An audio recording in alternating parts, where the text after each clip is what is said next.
Are large department stores spying on us? Some large department stores are said to be using cutting-edge technology and equipment to turn us into police suspects.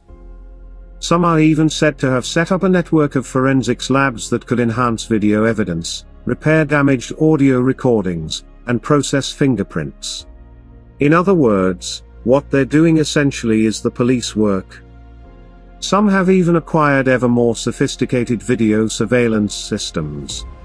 Today, as cameras watch over their stores, video and security analysts at their headquarters are said to be surveilling individual shoppers as they move from aisle to aisle. Later on, their video analytics experts use algorithms that can ascertain whether an individual shopper is displaying the behavioral characteristics of a thief, such as hovering in front of expensive electronics or deviating from a standard shopping pattern. Their surveillance network might even feature images and reports of suspicious individuals, ranging from actual crime videos to speculation, often with suspects' names and license plate numbers attached. People accused of shoplifting or other misbehavior could be tracked and turned away from other department stores. In fact, their systems are said to be the engine of a private blacklist. But why? Their argument is that they want to create safe environments for all, and to do this they invest in a variety of tools, technology, programs and partnerships. But in doing so, they've brought a lot of harm to many innocent people. Watch this video to find out more.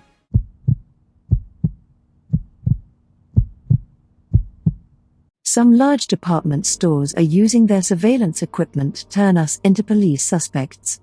According to a new Bloomberg report, Target has been fostering partnerships with law enforcement for decades, unlike those of any other U.S. corporation.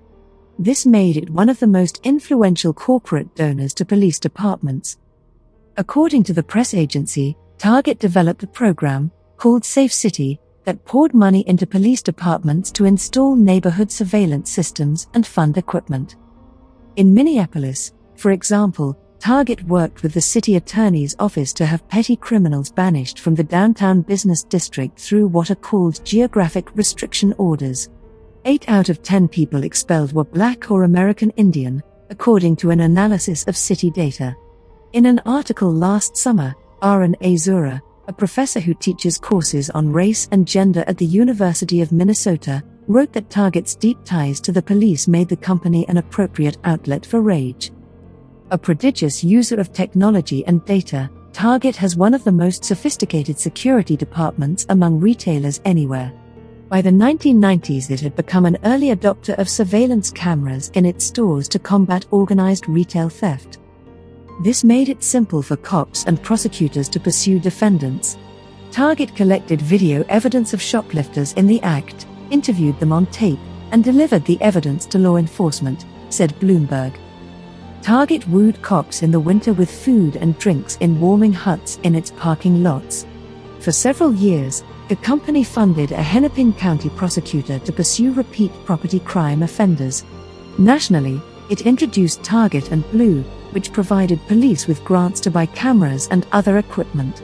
It sponsored national night-out parties to bring cops and communities together, and the Shop with a Cop program for police officers to take underprivileged kids holiday shopping at Target stores, Bloomberg added. In 2001, Target hired a former FBI agent named Brad Breck to lead its asset protection efforts.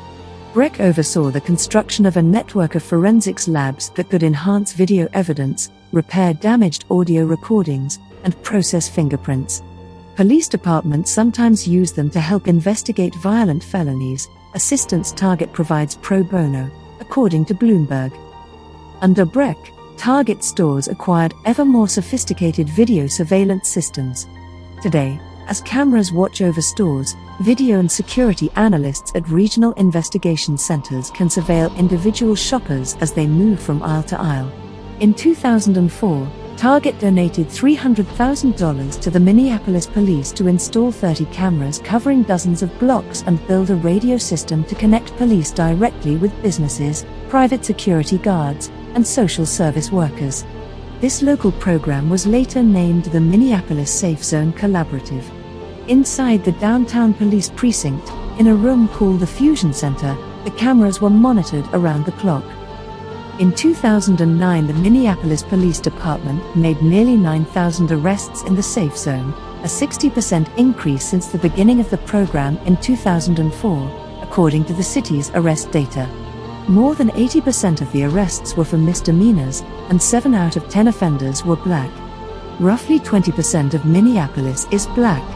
Between 2009 and 2021, at least 214 people were subject to geographic restriction orders, 74% of them black and 10% American Indian. Later on, Target expanded its Safe City initiative to more than 25 cities nationwide. After opening a store in West Baltimore in 2008, it gave the Baltimore Police a Safe City grant of $300,000 for portable command posts, enhanced cell phone tracking, and in-cruiser computers. The company donated $200,000 to the Los Angeles Police Foundation to purchase data mining software and services from Palantir Technologies Incorporated, a surveillance and intelligence company. Target also became a corporate sponsor of the Los Angeles Police Department's Regional Crime Center, a hive of high-tech surveillance tools with its own motto: investigate, collaborate, incarcerate, Bloomberg reported on the 25th of August. In Albuquerque, Target gave the police department $100,000 to develop an intelligence-sharing database accessible to businesses, security companies, and law enforcement agencies, with each user initially vetted by Target employees. The surveillance network featured images and reports of suspicious individuals, ranging from actual crime videos to speculation, often with suspects' names and license plate numbers attached. People accused of shoplifting or other misbehavior at a Target in Albuquerque could be tracked and turned away from a Walmart or a Kohl's, and vice versa, says Bloomberg. For now, the company has decided to stick with the Minneapolis Police Department, specifically officers chosen and trained to be community-centric and ambassadors for empathic culture change, according to emails between Target and the MPD obtained by Bloomberg Businessweek through a public records request. Target helped select Sergeant White, one of 4 female black cops out of a squad of 600 sworn officers, to run the off-duty program at the East Lake Street store. With a smile and a gun,